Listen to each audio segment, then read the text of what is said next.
ยันปลูกกดขาดเลยปลูกเลยลงรวมลูกหน่อยงานเลยมีของกินทั้งนั้นเลยตะเกียบหอมยัง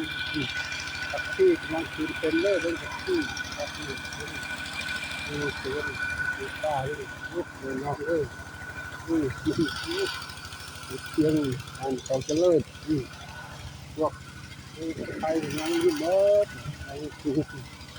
มาแปลงมาเป็นยังเศรษฐกิจพอเพียงเศรษฐกิจพอเพียงคือขยันดูเบิ้งพวกกล้วยพวกยังโอ้เจ้าเลยตามนั้นนี่ละโอ้เลี้ยงเห็ดงัวช่วยคนโอ้เจ้าเลยโอ้นั่งพาจับป้าโยกกระบอกไล่จับละในเมื่อบ้านละโอ้ติดโอ้เทียมกระเทียมหอมแดงน้องนั่งกินเหล้าเล่นแล้วแอบหลายน้อง